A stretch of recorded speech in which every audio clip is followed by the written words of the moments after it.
When pairing apple and cinnamon and brown sugar and pastry, what better to pair that with than a sea salty, kind of briny Speyside Scotch? Why not? Why not? Well, we're going to find out why not, or why for, if that's the word. I don't know. On this bonus episode of Savor the Burn. Pow!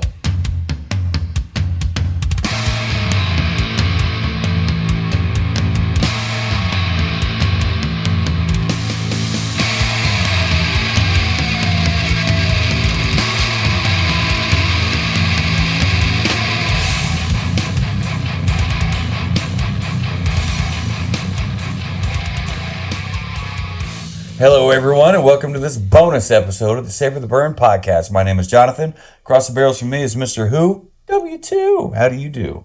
Doing pretty good. How are you doing? Doing all right. I'm really looking forward to getting back into this Aberlour Casque Anam. Cascanam. I'm not sure how you pronounce that. Zero disrespect to you guys in the Scotch world. This pastry here. Have you picked up on the nose on this pastry? I have. That's why I picked the juice of choice for this evening. Yes, sir. Biscuity croissant tea smell here. Yes, these apples smell like they were hand. That's fresh cut. apple. I'm on the struggle bus. Here we go. Cheers, sir. Cheers, sir. Thank you, Miss Katie.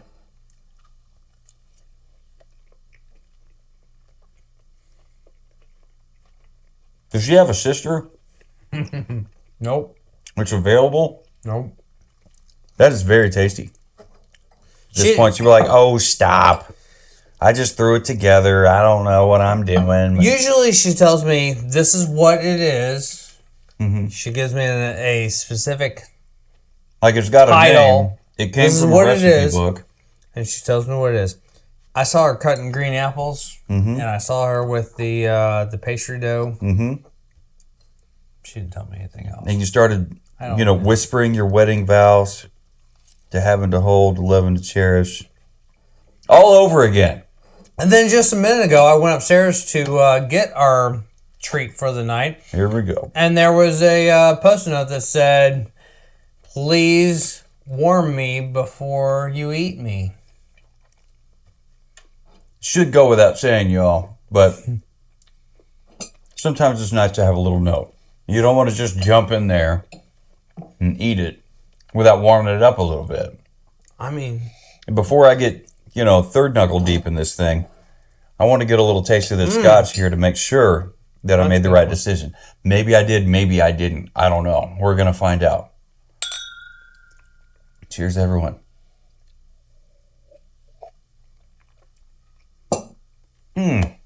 that's delicious. Oh, smokes. Snap. Slight briny.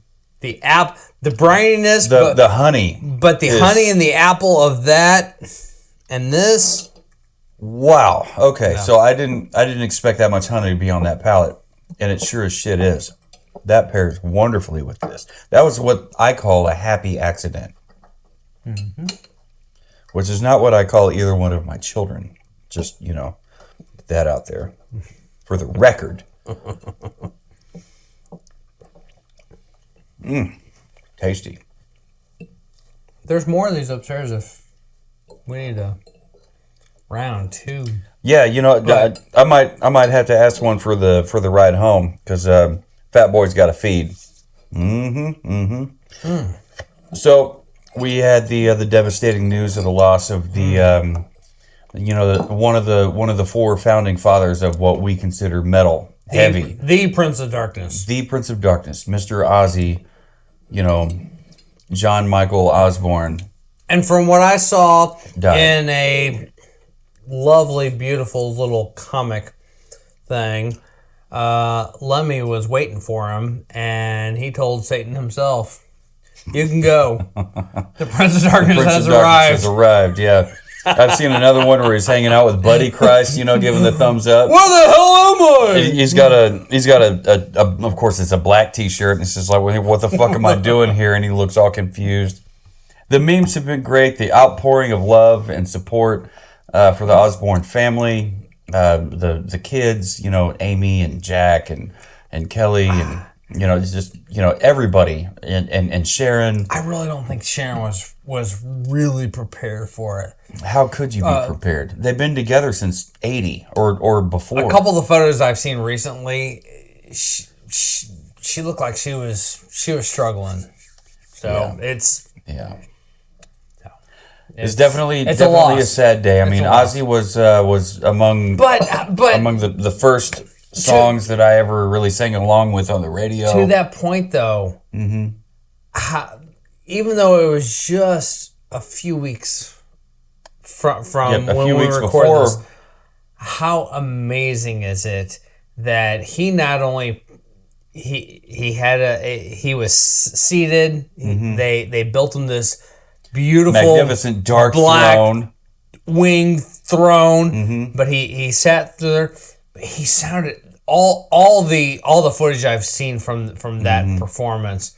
He sounded fantastic. He really did. How kick ass is it that he got to go out on his own terms and do his tell final everybody show. that he loved them. Yep. Kind of pass the torch to a guy that I hadn't heard of before, Youngblood. Jennifer knows him, of course, because he's like, tall, skinny, tattooed, and wears fucking eyeliner. Like that trips her trigger. I'd never heard of him before, but I'm like, hey, whatever, And he nailed Changes. That was one of my favorite Sabbath songs. Truth be told. Did you see the video that of Jack Black? Yeah, they doing did. Mr. Crowley. Mr. Crowley, yeah. Holy. I love Jack Black. I was floored. Yeah. With the kids, with all the kids. One of them was Tom Morello's kid. Yes. Yeah. Yes. Yeah. I love Jack Black. Yeah. Love Jack Black. Jack Black can be a smart ass. He's a comedian. He's a crack up. He's a mad genius. A jokester, but he freaking nailed his cover of Mr. Crowley to a T, and then to bring in all the kids like he did with the School of Rock. Right. That's what it reminded me of more than anything was School of Rock, seeing all those kids. But then learned that the kid on guitar was Morello's son. It was like, oh, come on. Yeah. That's very, very intentional, and yeah. Yeah. I got to see Ozzy a handful of times. I saw Black Sabbath maybe twice, and definitely for sure once. And with the original lineup with Bill Ward, and it was always an incredible experience. I mean, you think Prince of Darkness, there's going to be blood and seances and all this, dark shit. But he comes out and he says, "I love you, I love you, I love you," and God bless you, God bless you, God bless you, and yep. It was nothing but love from that side of the stage, and he was genuinely happy to be there. He always considered himself to be the luckiest man on earth. And we were lucky to be alive in the same time that he was. I mean, we could have been born in the 1700s. I reflect on this fact numerous times during the course of a week, sometimes a day, that depending on the mindset that I'm in. Like we could have been born in the 1600s. Right? No air conditioning, no antibacterial soap, no modern health care. If you had a toothache, you were probably going to die. There was no Dr. Google to live by. There was certainly no Black Sabbath. There was no Pantera. There was no Burn the Gates. There was no Into Existence. Certainly no Old Chamber. No cover bands to speak of at all. No Bottled and Bond. No Bottled and Bond. Nothing. Right? Except maybe wine, but. No, there was no Bottled and Bond. That hadn't even. Nope. That wasn't even a whisper of a dream at that point. But maybe for some government official somewhere, like we need to find a way to put taxes on this.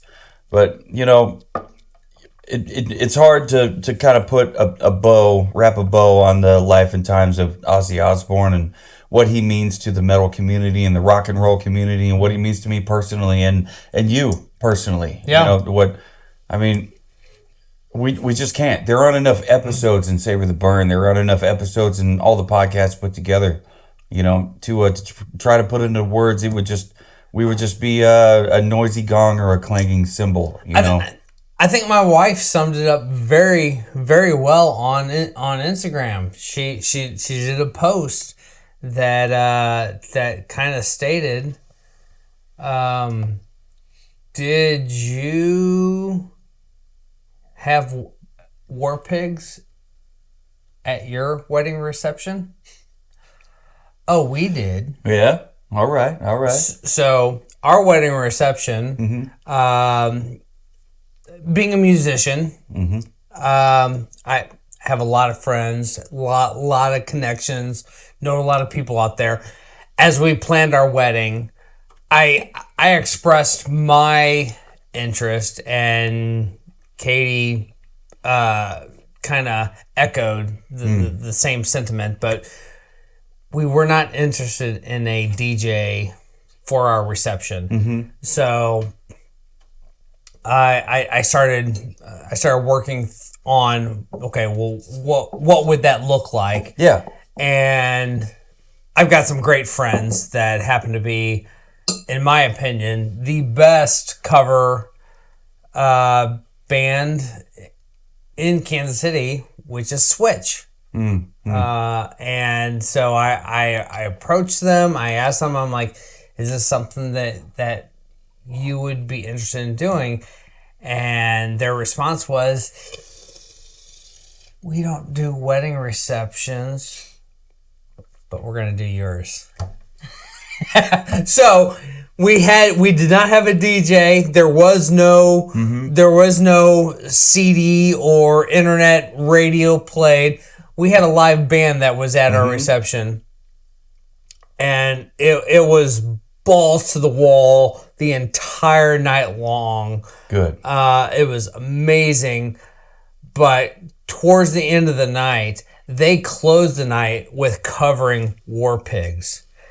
And myself, my friends, and relatives, everyone of every generation was fists in the air, singing along, word for word, War Pigs. As we closed out our wedding reception, it was absolutely amazing. And so, yeah, to Katie's post, kind of acknowledging and paying respect to the passing of Ozzy. War Pigs is probably not a song that's high on the list of songs that you would expect at a wedding reception. It wasn't just political. It wasn't just super. It was hyper political for that time. It was at our wedding reception, and our 200 plus attendance that was there for that roar. It was amazing. It was fantastic. It was such a great time. And so, yeah, all walks of life, all appreciations of music. I feel like Ozzy touched a lot of different people at different times and different parts of their life. It's wild to think that the Prince of Darkness could bring so much light into so many lives across the planet. And so for me personally, growing up in a very, very strict Southern Baptist family, at an early age, my kindergarten year, I was dressed up as Paul Stanley from Kiss, and I had a Kiss guitar and all these things. My mom wrapped my cowboy boots in aluminum foil, and I got the star painted on, and I had the wig. I was the star child for Halloween my kindergarten year. And then immediately following that, the Baptist Church decided that they revolted. KISS stands for Knights in Satan's Service, right? And so my mom took a Brillo pad and scrubbed the KISS decal off of my toy guitar, And that was no longer acceptable because that was the thing that was going to send your son to hell. And then Ozzy Osbourne, he bit the head off of a bat. He's and Bark at the Moon. He worships Satan too. So that's I don't know. That's not okay. Yeah. You fast forward to these days and times, and my mom, there was a stretch that not quite, but almost daily, my mom would send me text messages or voicemails about something hilarious that Gene Simmons did on his reality show that he had. Or something about that. Or that something Ozzy and Jack did on their reality show. And so at some point, she became a avid follower of the whatever the Gene Simmons Kiss reality show was. I don't remember what that was. I don't remember what it was called. Or the Jack, whether it's the Osbournes or the Jack and Ozzy Take on the World or something. Whatever it's called. She became an avid follower of both of those things, and I'm like, Mom, do you remember where were you 30 years ago, 40 years ago? You ruined my childhood by destroying my toy guitar. Yeah. And nulling my amazing Halloween costume that I had. Yeah. Which is why years and years and years and years later, I finally saw Ozzy in concert at the Sprint Center. Okay. Oh, wow. That was years and years. With Rob Zombie, I think. Yeah. And In This Moment opened that show. That was right before Christmas. Yeah. And so I not only wanted a Ozzy t-shirt, but I bought a t-shirt specifically because I wanted to wear it Christmas at Mom's house. And I think Cora was maybe 7-ish, which would make Ethan 4-ish. Guitar Hero was all the rage. Okay, during that time, and so I remember at Christmas at my mom's house, I have my Ozzy t-shirt on. There's a picture of him on the front of it. Kind of the crucifix. He's got a crown on. Oh wow! Okay. And so I bought the concert T-shirt because it had the date on the back and all the things. Okay. But I got my T-shirt on, and my mom kind of side-eyed me a little bit about there. But then we're sitting there, we've already opened all the presents and all that, and then Cora, my daughter, is sitting in on my mom's lap. And they're talking, and they get talking about music. And my mom goes, "Well, what's one of your favorite songs?" And I mentioned Guitar Hero because that's key to this. Without hesitation, Cora goes, "Shout at the Devil." I knew it, dude. Shout at the Devil. Shout at the Devil, Motley Crue. She threw the metal horns. Threw the horns too. She threw the horns up in the air, and she's like, "Shout at the Devil, Motley Crue." I was sitting on the other side of the room, and I'm watching all this transpire, and I hear my mom ask that question, and I'm like, what is she gonna say? And she did not. There was no hesitation. That was just like, shout at the devil. And I'm just like, yes. And my mom hashtag proud dad. Hashtag devastated grandma. My mom went beside herself. My mom went ghost white. Ghost white, yeah. And had no words. She's like, nothing. Nothing. Yeah.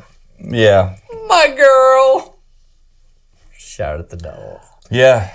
Yeah. Motley Crue's got plenty of their own Ozzy stories, and I love Motley. Well, Motley Crue and Ozzy specifically have a lot of stories. A lot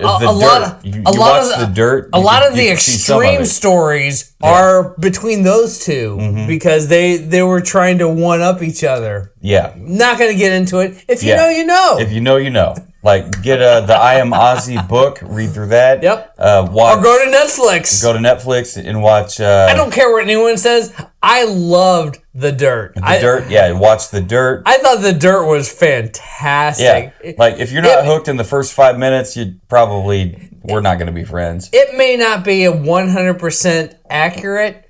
I don't care. Right. It's probably close enough. And I'll leave it at that. It'll get a GED, a good enough degree. It's probably good enough. Good enough. but yeah, I was just It's no politics, no religion, no pro wrestling. Just Ozzy. Rest in peace, sir. Rest in peace, Ozzy. Yeah, he was one of among the first songs or artists, whatever, on the radio that I remember singing along with. You know, I don't want to change the world, but I don't want the world to change me. So I remember that one immediately. Something I did not know.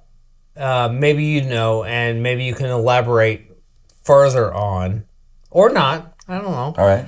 But I recently heard that when Black Sabbath was ready to go full-time career, go in the studio, record their official debut album and all that thing. Who is their guitar player? Tony Iommi. Yes, he was a sheet metal worker, and the day he was quitting his job, he had an accident at work and had I don't know if it was one or multiple fingers, the tip of his fingers cut off. Yeah. And because of that accident, when they went into the studio to help him be able to play the parts, they detuned a little bit and slowed things down a little bit, which ultimately ended up leading to the sound and what became the godfather of metal. So you could take it on the day that incident happened, whether he was with the guys that would eventually become Black Sabbath or not. It could have been, it could have been in the phase where they're Polka Toke Blues Band or Earth, or maybe it was before that when he was supposed to go out with, I want to say it was Frank Zappa, like in the very, very, very beginning of Zappa's career. But he was supposed to go, and it was his last day there, and he was just like, I don't want to go. I'm not going to go. It's my last day. Fuck work. I'm not going. And his mother insisted that he goes to work, and so he was like, fine, whatever. I'll go to work. And so he shows up last day at work, and nearly. It's either like immediately, the story varies, but like immediately or like at the very end of the damn day, the machinery, it's like a giant, hydraulic, press thing that comes down and it forms sheet metal or whatever. And it comes down and I guess the guard wasn't affixed correctly or whatever happened.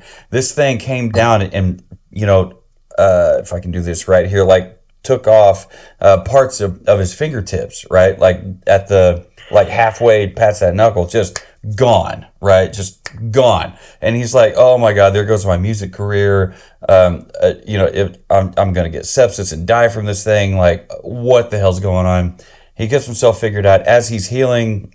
Doctors, like what they told Monkey from Korn after he got in his ATV accident, like, you need to figure out something to rehabilitate your fingers. And I'm doing it on this hand specifically because Tony's left-handed, right? Yep. But Monkey's over here. But anyway, so he's like, I can't play guitar. I can't do this thing. And so like he figured out a way by balling up wax on his fingertips to build that up, and then he detuned the strings a little bit, half step, maybe whole step. I'm not sure. But he detuned the strings a little bit to give them more lax, on the strings, so he could bend them around and do what he wanted to do. And he figured it out. I mean, he's a musician. That's what happens. That's what you do, and we figure it out, and we move on because we're creatives, and we just that's how we roll. So anyway, so he figures it out. The sound becomes more sinister, so to speak, and the band. Sinister is a great word. Pocatello Blues Band or Earth, whatever they call it. Accident happens somewhere in that time frame, and then between Geezer, Bill, and then they find Ozzy. Jazzy Zeeg needs a gig. That was the poster up on the wall, and they're like, what the hell is Jazzy Zig? What was that supposed to mean? Ah, there we go. No, not Jazzy. I'm sorry, Ozzy. Ozzy Zig needs a gig. Zig. Yeah, and so Jazzy Zig is this guy. I was given that nickname from my old drummer in the Black Sabbath cover band I was in, but rest in peace, Michael, Mad Dog Schulte. But he, they were talking about it. I think 1999 reunion. Yeah, the reunion show, 1999, the DVD. They're all sitting around, Black Sabbath, the members, and they're pulling questions out of a hat. It's whatever, and it's like, bass player, Geezer. He pulls the question and he just looks at it, and I think he says, "Fuck this." He's like, What was Ozzy Zeeg?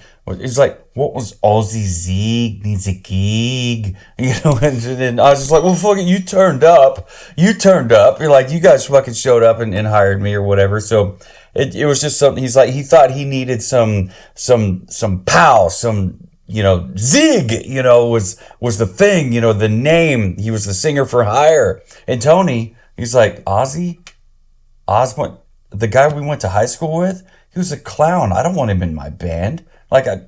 Tony did not want Ozzy in the band at first. And then he shows up and he's wearing mismatched boots in the snow and he's hardly dressed. And he's like, "Oh yeah, for the gig, for the you're looking for a singer." And then the rest is kind of history. And what a complete mess that entire time was. Yeah, but if you want to know more, read the book I Am Ozzy, or read. Geezer had a book that came out. He talked about his entire lifespan, and love it. There's so many autobiographies out there. I encourage you to read all of them. So no matter what your history with Ozzy was and or is, and the influence, whether you're in a band or you just love the music, from Sabbath to any part of a solo career, and what he meant to you and your life. This one's for you, Oz. Keep on burning.